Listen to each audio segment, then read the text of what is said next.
زرافہ بھی سبزی خور ہے، حلال ہے. لیکن اگر کوئی کہہ دیا اگر اونٹ اور زرافہ ملتے جلتے ہیں تو ان اونٹ کی کیٹیگری میں نہ، زرافہ پالتو نہیں ہے، وہ جنگلی جانور ہے. تو بہیمت الانام کا مطلب پتہ کیا ہے؟ بے زبان پالے ہوئے مویشی جس سے آپ کی گزر بسر ہوتی ہے. یہ ایگزیکٹ جو بہیمت الانام ٹرم ہے نا، وہ اس سے ریلیٹڈ ہے. اس کیٹیگری میں نہ ہرن آتی ہے نہ زرافہ آتا ہے. ورنہ مجھے بتائیں کس امام نے بتایا کینگرو کے بارے میں، زرافے کے بارے میں؟ ان کو تو پتہ ہی نہیں تھا زرافے کے بارے میں. زرافہ بھی بہیمت الانام میں آتا ہے.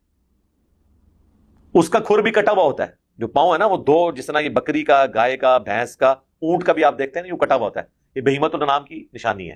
تو کیا یہ کھلا تضاد نہیں ہے؟ مرزا کے شاگرد بتائیں کہ مرزا کے 2 بیانوں میں سے کون سا بیان صحیح ہے اور کون سا غلط ہے؟ اسلامی شریعت کے مطابق زرافہ جراف کو اکثر حلال جانوروں میں شمار کیا جاتا ہے، بشرطی کہ اسے شرعی طریقے سے ذبح کیا جائے اللہ کا نام لے کر. وہ طبیعتاً پاکیزہ اور نجاست خور نہ ہو، اس کی خوراک عادات اور جسمانی ساخت درندوں جیسی نہ ہو. زرافہ حلال کیوں ہے؟ دیرہٹ زرافہ درندہ نہیں ہے. اس کے پاس کچلی نوچنے دانت نہیں ہوتے، شکار نہیں کرتا بلکہ درختوں کی پتے اور پودے کھاتا ہے. زرافہ نجاست خور نہیں ہے، گوشت یا مردار نہیں کھاتا، صرف پودے اور درختوں کی ٹہنیاں.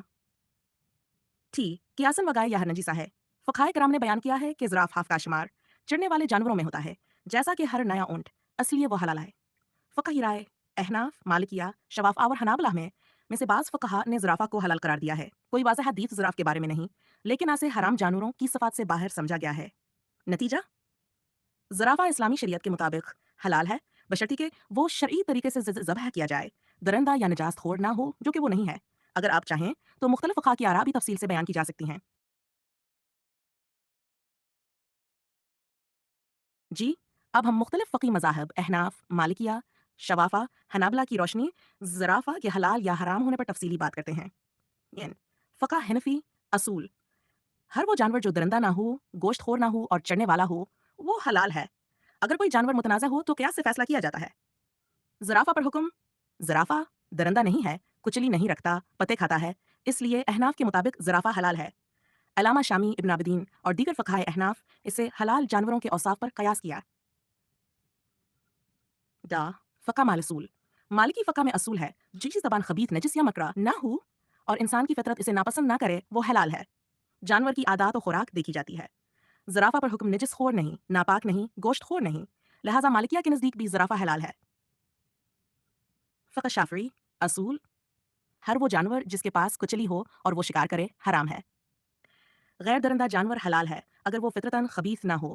زرافہ پر حکم: چونکہ زرافہ شکار نہیں کرتا اور گوشت خور بھی نہیں ہے، شافعی فقہ کے مطابق بھی زرافہ حلال ہے. فقہ حنبلی اصول: درندے، شکاری جانور اور ناپاک کھانے والے جانور حرام ہیں، غیر درندے اور چڑھنے والے جانور حلال ہوتے ہیں.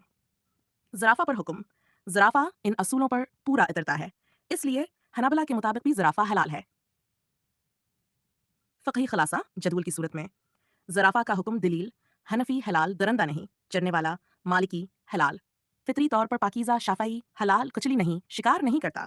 حنبلی حلال نجس خور نہیں، گوشت خور نہیں.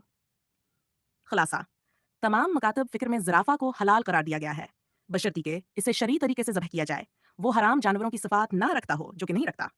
اگر آپ چاہیں تو میں دلائل کے ساتھ حوالہ جات بھی دے سکتا ہوں.